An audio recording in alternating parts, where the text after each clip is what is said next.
রাসূল সাল্লাল্লাহু আলাইহি সাল্লাম ছিলেন আহলে কোরআন এবং এটা নিয়েই আমরা আজকে কথা বলবো। দেখেন, আমার আপত্তিটা হচ্ছে যে জায়গায়, সেটা হচ্ছে আপনার দলের নাম আহলে হাদিস। তো ভাইয়া আপনার কোরআনটা গেল কই? তারপরে হচ্ছে আপনার দলের নাম কি? আহলে সুন্নাহ ওয়াল জামাত।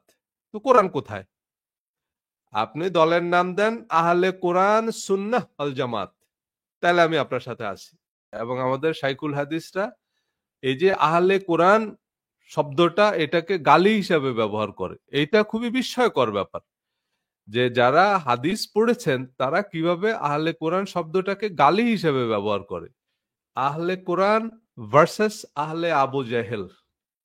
কেন আহলে কোরআনের প্রতিপক্ষ বলছি? আহলে আবু জেহেলকে দেখুন, আহলে কোরআনের প্রতিপক্ষ মানে কোরআনের প্রতিপক্ষ কিন্তু আহলে হাদিস, আহলে সুন্নাহ ওয়াল জামাত বা কোরআনের প্রতিপক্ষ হাদিস না।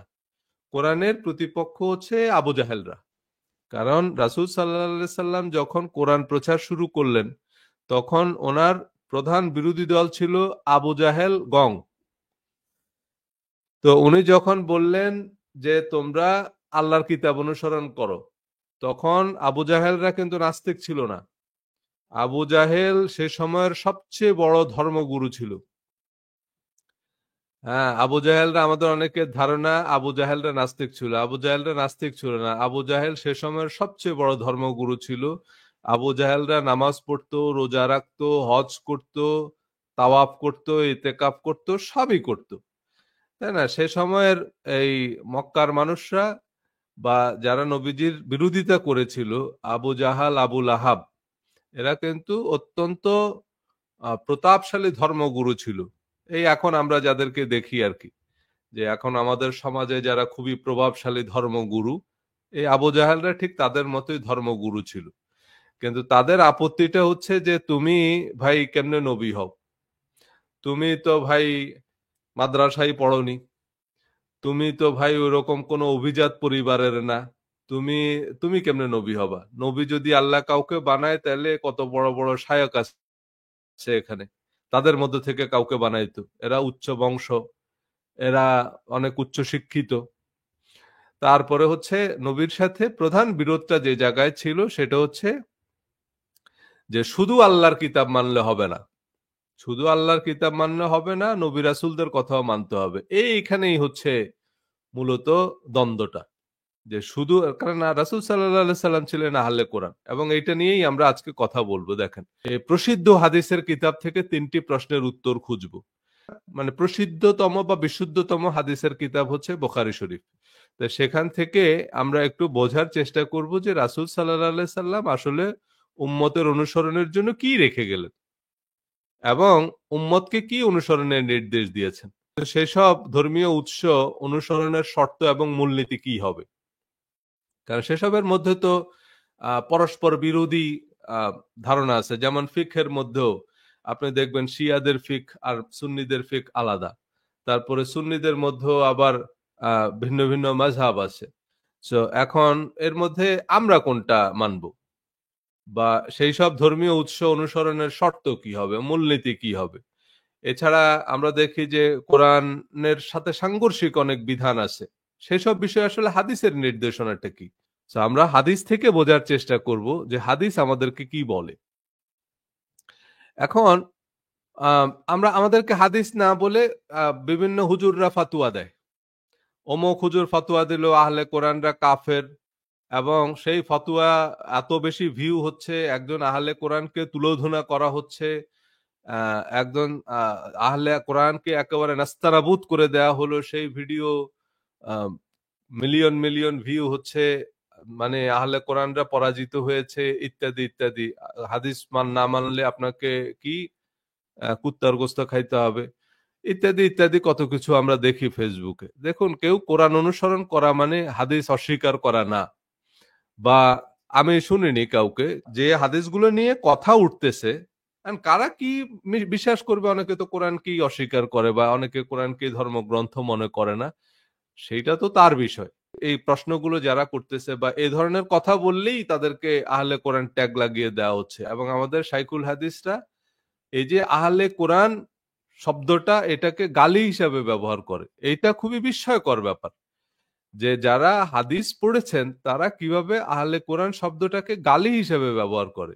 আমি দেখলাম অনেকে আমাকে গালিগালাজ করে আহলে কোরআন বলে, বলে যে সে আহলে কোরআন, সে ইহুদির দালাল, মানে একসাথে অনেকগুলা গালিগালাজ, এর মধ্যে আহলে কোরআন একটা, মানে আহলে কোরআন হচ্ছে একটা গালি, তাই না? অথচ আহলে কোরআন কারা আজকে আমরা দেখব?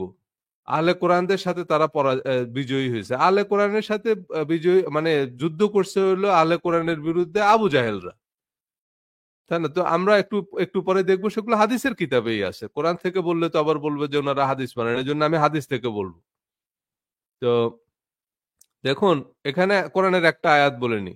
আর অনেকেই বলে যে ভাই এত এত আলেমরা বলতেছে, এত লক্ষ লক্ষ মুসলমান, এত কোটি কোটি ইসলামিক স্কলার, এরা কি সবাই ভুল ছিল? ভাই কোটি কোটি মুসলমান আপনার জন্য কোনো আহ, দলিল না। কোটি কোটি মুসলমানকে আপনার অনুসরণ করতে বলা হয়নি, আপনাকে বলা হয়েছে আল্লাহ যা নাজিল করে তোমরা তার ইত্তেবা করো। কোটি কোটি মানুষকে ইত্তেবা করতে বলেনি আল্লাহ, তাই না? কোরআনে সূরা আনামে একটা আয়াত আছে, সেখানে সেটার অর্থ হচ্ছে যদি তুমি পৃথিবীর অধিকাংশ লোকের অনুসরণ করো তাহলে তো তারা তোমাকে আল্লাহর পথ থেকে বিচ্যুত করে ফেলবে। তারা কেবল আন্দাজ অনুমানের অনুসরণ করে, তারা মিথ্যাচার ছাড়া কিছুই করে না, তাই না? এই অধিকাংশ লোকের অনুসরণ করা সবসময় বিপজ্জনক, এটা শুধু কোরআনের বেলাতে না। মার্ক টুয়েন এই কথাটাকে একটু ভিন্নভাবে বলছে যে whenever you find yourself on the side of the majority, it is time to pause and reflect. যখনই আপনি আপনাকে সংখ্যা গরুদের দলে দেখবেন, যখনই আপনি দেখবেন যে আপনি মেজরিটির দলে, তখনই হচ্ছে আপনার উচিত হচ্ছে আপনি তখনই ব্রেক করবেন একটু, এবং খুব গভীরভাবে চিন্তা করবেন। কারণ আমরা সচরাচর যেদিকে লোক বেশি সেই দলে থাকার জন্য কিন্তু আপনার কোনো যুক্তি, কোনো ব্যাখ্যা, কোনো চিন্তা গবেষণার প্রয়োজন পড়ে না। কারণ এই দিকেই লক্ষ লক্ষ মানুষ, যেদিকে দেখবেন দলে ভারী সেদিকে থাকার জন্য আপনার কোনো চিন্তা ভাবনার দরকার হয় না। বরং প্রতিষ্ঠিত জনমতের বিপক্ষে দাঁড়ানোর জন্য, প্রতিষ্ঠিত জনমতকে চ্যালেঞ্জ করতে হলে আপনার গভীরভাবে চিন্তা করতে হবে, আপনাকে তলিয়ে ভাবতে হবে, আপনাকে স্টাডি করতে হবে, আপনাকে অ্যানালাইসিস করতে হবে, এবং আপনার খুবই স্ট্রং আর্গুমেন্ট লাগবে। আদারওয়াইজ আপনি প্রতিষ্ঠিত জনমতকে চ্যালেঞ্জ করতে পারবেন না। কিন্তু আপনি যদি অধিকাংশ লোকের মত ফলো করেন তাহলে আপনার তেমন কিছু জানা লাগবে না। যেমন আমাদের শাইখুল হাদিসরা যেসব কথা বলেন ওয়াজে, এগুলার জন্য আপনার মাদ্রাসায় পড়া লাগে না। আপনি চিত্রনায়িকা মৌসুমীকেও যদি জিজ্ঞেস করেন, উনিও এসব প্রশ্নের একটা উত্তর দিতে পারবে। কারণ এগুলা একেবারে কমন সেন্স, সমাজে প্রচলিত যে ধর্মাচার সেগুলোই আমরা মাদ্রাসায় পড়ি, সেই হাদিসগুলোই পড়ানো হয়। মানে আসরের নামাজ কয় রাকাত, এটা কি আপনি চিত্রনায়িকা মৌসুমীকে জিজ্ঞেস করলে সে বলতে পারবে না? এরকমই কিছু কমন প্রশ্ন প্রতি বছরই ঘুরে ফিরে এই তারাবি নামাজ 8 রাকাত না 20 রাকাত, এরকম কতগুলো ঝামেলাপূর্ণ শবে বরাত নিয়ে কতগুলো কথা, সেগুলোই আমরা বলি, সেগুলোই আমরা শুনি। আপনি দেখবেন ফেসবুকে কি একটা লোক গাছে উঠতেছে, একটা লোক মাছ ধরতেছে, একটা লোক পাকোড়া ভাজতেছে, এগুলা দেখবেন মিলিয়ন মিলিয়ন ভিউ। কারণ কি, এগুলার জন্য আপনার মাথা খাটাইতে হবে না, এগুলার জন্য আপনাকে কোনো চিন্তা গবেষণা করা লাগে না, এগুলা বোঝার জন্য আপনাকে মাথা খাটাইতে হয় না। কিন্তু একজনে ধরেন অঙ্ক শেখাচ্ছে, সেটার কিন্তু ভিউ নাই। একজনে ধরেন প্রোগ্রামিং ল্যাঙ্গুয়েজ শিখাইতেছে, ওইটা কিন্তু বুঝতে আপনার অনেক মাথা খাটাইতে হবে, ওগুলার ভিউ হয় না। ভিউ হবে হচ্ছে যেগুলো বোঝার জন্য আপনাকে মাথা মাথা খাটাইতে হয় না, কারণ মাছ ধরতেছে এটা বোঝার কিছু নাই, আপনি দেখতেছেন কি করতেছে। তো এরকম যে প্রচলিত ধর্মাচার যেটা যেটা সবাই করে আসতেছে, আপনিও সেটার পিছনে পিছনে হাঁটতে থাকবেন, মানে ওই মিছিলের মতো। যখন মিছিলে আপনার কিন্তু খুব বেশি কিছু করা লাগে না, কোরাস যখন গায়, যেমন আপনি ধরেন গান পারেন না, কিন্তু তারপরেও যখন কোরাস একসাথে সবাই গাইতেছে, তাদের সাথে আপনি শুধু ঠোঁট মিলেলেই হবে, আপনার বড় সিঙ্গার হওয়া লাগবে না। কিন্তু আপনি যখন একা গাইবেন, খালি গলায় গাইবেন, তখন কিন্তু আপনাকে আসলে ভালো সিঙ্গার হইতে হবে। সো ভাই, বেশ তো দোজক তো আর গলার জোরে ঠিক হবে না, গায়ের জোরে ঠিক হবে না, গণভোট, কণ্ঠভোট, ফেসবুক লাইক, কমেন্ট, শেয়ার, এগুলো দিয়ে ঠিক হবে না। যে ভাই এদিকে লোক বেশি, আমি এদিকে থাকলাম, হ্যাঁ এরা বলতেছে আমরা জিতছি, আমরা বিতর্কে জয়ী হয়েছি, এইসব দিয়ে তো আর বেশ তো দোজক ঠিক হবে না। সেখানে গিয়ে আপনাকে আপনার কৃতকর্মের জন্য জবাবদিহি করতে হবে। সো চলেন আমরা একটু দেখে নিই আমাদের হাদিস কি বলে আমাদেরকে এই আহলে কোরআন সম্পর্কে। চলেন আমরা একটু হাদিস থেকে সেই জিনিসগুলো বোঝার চেষ্টা করি। তো আহলে হাদিসরা এই অ্যাপটা বানিয়েছে, এবং সেখানে কি বলা আছে, এই যে এটা হচ্ছে হাদিস সম্ভার, এই যে মানে কোরআন অধ্যায়ের 12 নম্বর হাদিস, এই যে হাদিস নাম্বার হচ্ছে 1416, এবং এই যে এখানে তারা গ্রিন মার্ক দিয়ে দিছে, এটা হচ্ছে সহিহ হাদিস। তো এই হাদিসে কি বলেছেন দেখেন, রাসূল সাল্লাল্লাহু আলাইহি সাল্লাম বলেছেন, মানব মণ্ডলীর মধ্য হতে আল্লাহর কিছু বিশিষ্ট লোক আছে। খুব মনোযোগ দিয়ে শুনেন, রাসূল সাল্লাল্লাহু আলাইহি সাল্লাম বলেছেন, হাদিসের কিতাবের কথা, এটা সহিহ হাদিস, যে মানব মণ্ডলীর মধ্যে আল্লাহর কিছু বিশিষ্ট লোক আছে। তো আপনি কি আল্লাহর মানব মণ্ডলীর মধ্যে আল্লাহর বিশিষ্ট লোক হইতে চান?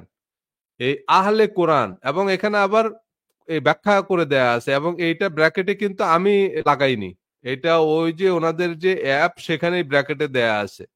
সেটা হচ্ছে আহলে কোরআন কারা, তাদের পরিচয় বলে দেয়া আছে, সেটা হচ্ছে কোরআন বুঝে পাঠকারী, মানে যারা কোরআন বুঝে বুঝে পাঠ করবে এবং তদ অনুযায়ী আমলকারী ব্যক্তিরা হচ্ছে আহলে কোরআন। তাহলে আহলে কোরআনের ডেফিনেশনটা আমরা হাদিস থেকে পেলাম, যে যারা কোরআন বুঝে বুঝে পাঠ করবে এবং তদ অনুযায়ী আমল করবে।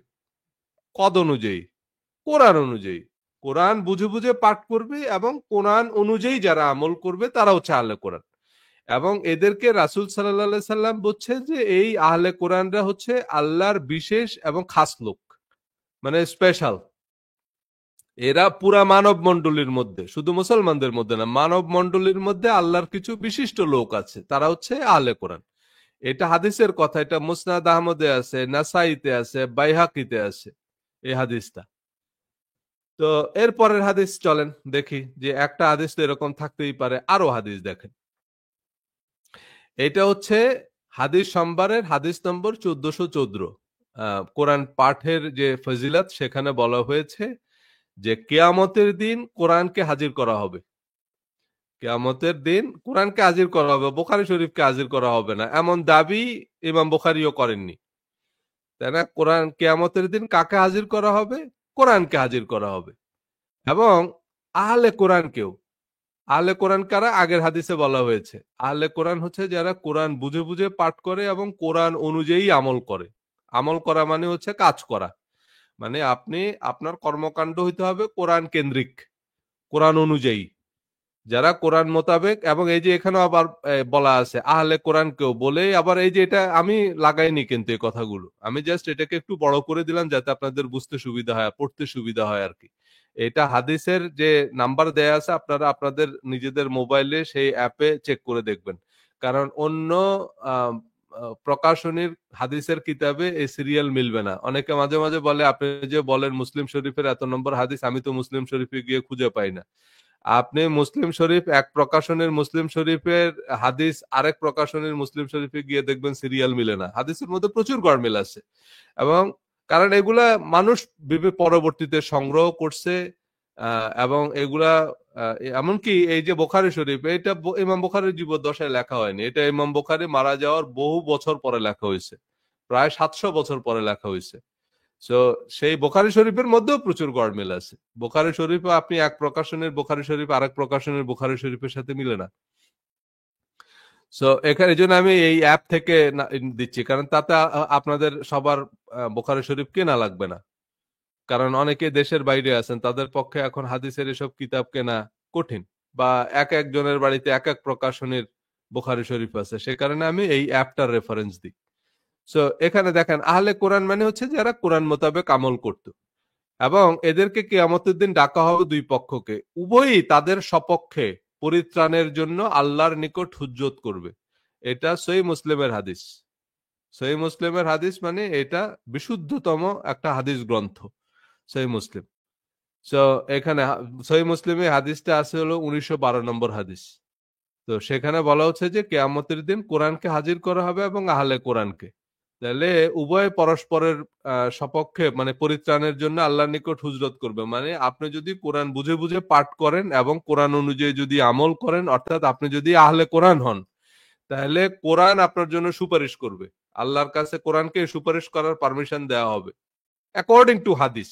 সে আমল করার জন্য বুঝে বুঝে পড়ছে, হ্যাঁ, সো তাকে পরিত্রাণ দেওয়া হোক, তাকে মুক্তি দেওয়া হোক, তাকে পুরস্কৃত করা হোক, সেজন্য কোরআন সুপারিশ করবে। আচ্ছা, এরপরে আরেকটা হাদিস দেখেন। ওকে, রাসূল সাল্লাল্লাহু আলাইহি সাল্লাম উম্মতকে কি বলে সম্বোধন করছে? দেখেন, রাসূলুল্লাহ সাল্লাল্লাহু আলাইহি সাল্লাম ভিতরের সালাত আদায় করেছেন, অতঃপর বলেছেন, হে আহলে কোরআন, তোমরা ভিতরের সালাত পড়ো। তাহলে রাসূল সাল্লাল্লাহু আলাইহি সাল্লাম উম্মতকে কি বলে সম্বোধন করছেন? আহলে কোরআন বলে সম্বোধন করছেন। দেখুন, আহলে কোরআন, আপনি আহল মানে হচ্ছে যারা অনুসরণ করে আর কি, কোনো কিছুর অনুসরণ করা। যে যারা আবু জাহেলকে অনুসরণ করে তারা হচ্ছে আহলে আবু জাহেল। যারা আল্লাহর কিতাবের অনুসরণ করে, অন্যান্য আসমানি কিতাব, কোনো একটা আসমানি কিতাবের অনুসরণ করে, তাদেরকে বলে আহলে কিতাব। কোরআনে বারবার আহলে কিতাব বলা হয়েছে, আহলে কিতাব। আহলে কিতাব মানে হচ্ছে যাদেরকে আল্লাহ কিতাব দিয়েছেন, মানে ইহুদি খ্রিস্টান, তাদেরকে আল্লাহ কিতাব দিয়েছেন এবং এই কিতাব যারা অনুসরণ করে তাদেরকে আল্লাহ আহলে কিতাব বলেছেন। হ্যাঁ, তো আমাদেরকে যে কিতাবটা দিয়েছেন সে কিতাবটার নাম কি? কোরআন শরীফ না বুখারী শরীফ? কোরআন। তাহলে আমাদেরকে যে কিতাবটা দেওয়া হয়েছে সেটার নাম কোরআন। তাহলে আহলে কোরআন মানে হচ্ছে যারা কোরআনের অনুসারী বা যারা মুসলমান। এবং রাসূল সাল্লাল্লাহু আলাইহি সাল্লাম এই কারণেই উম্মতকে কি বলে সম্বোধন করতেন? আহলে কোরআন বলে, যে হে আহলে কোরআন, তোমরা ভিতরের সালাত পড়ো। উনি যখন উম্মতকে কোনো কমান্ড করতেন তখন উনি অ্যাড্রেস করতেন হচ্ছে আহলে কোরআন বলে। আর আমাদের এই হাদিস পড়ুয়া শাইখুল হাদিসরা বলে আহলে কোরআনরা কাফের। তো এই কথাটা কি হাদিসের সাথে মিলল? আপনি অন্য টার্ম ব্যবহার করতে পারেন, অন্য কোনো কিছু ব্যবহার করতে পারেন, বাট ওয়াই আহলে কোরআন? এরপরে এখন অনেকে বলতেছে আহলে কোরআন দাবিদার। কে কি দাবি করলো তাতে তো কিছু যায় আসে না। আপনি কেন এই টার্মটা ব্যবহার করবেন যে আহলে কোরআন কাফের? এটা তো আপনি কোরআন অস্বীকার করলেন, তো হাদিসও অস্বীকার করলেন। আপনি হাদিসের বিরুদ্ধে তো কথা বলতেছেন। এই হাদিসগুলো কি পড়েননি আপনারা? সো খুবই দুঃখজনক বিষয়। আচ্ছা, এরপরে খুবই গুরুত্বপূর্ণ একটা বিষয় যে, আচ্ছা, কোরআনে তো বলা হয়েছে রাসূল সাল্লাল্লাহু আলাইহি সাল্লামের অনুসরণ করতে। তা আমরা কিভাবে অনুসরণ করব রাসূল সাল্লাল্লাহু আলাইহি সাল্লামের? রাসূল সাল্লাল্লাহু আলাইহি সাল্লামের বৈশিষ্ট্য বা চারিত্রিক বৈশিষ্ট্য কেমন ছিল, এটা আদাবুল মুফরাদ। এই আদাবুল মুফরাদ হচ্ছে ইমাম বুখারীর সংকলিত আরেকটা হাদিস গ্রন্থ। মানে ইমাম বুখারী আরেকটা হাদিস গ্রন্থ সংকলন করেছেন, সেটার নাম হচ্ছে আল আদাবুল মুফরাদ। তো এই আদাবুল মুফরাদের মধ্যে একটা হাদিস আছে, সেখানে হযরত আয়েশা রাদিয়াল্লাহু তাআলা আনহাকে জিজ্ঞেস করলেন যে, হে উম্মুল মুমিনিন, রাসূল সাল্লাল্লাহু আলাইহি সাল্লামের চারিত্রিক বৈশিষ্ট্য কি ছিল? তিনি বললেন যে কোরআনই ছিল তার চরিত্র। রাসূল সাল্লাল্লাহু আলাইহি সাল্লামের চরিত্র, ক্যারেক্টার কি ছিল? রাসূল সাল্লাল্লাহু আলাইহি সাল্লামের ক্যারেক্টার ছিল কোরআন। মানে উনি কোরআন মোতাবেকই চলতেন। মানে উনি নিজের ইচ্ছা মতো, নিজের মন গড়া কোনো কিছু করতেন না। কোরআনে ওনাকে যা ইনস্ট্রাকশন দেওয়া হয়েছে উনি তাই করতেন। তাহলে উনি কোরআন মেনে চলতেন, কোরআন অনুসরণ করতেন। কোরআনে ওনাকে যা নিষেধ করেননি উনি নিজে থেকে সেগুলা কাউকে নিষেধ করতেন না। ওনাকে যা কোরআন আদেশ করতে বলছেন উনি সেটাই আদেশ করেছেন, সেটাই উনি নিজে পালন করেছেন। আর যেটা কোরআন নিষেধ করতে বলেছেন সেটা উনি মানুষকে করতে নিষেধ করছেন, নিজে সেটা থেকে বিরত ছিলেন।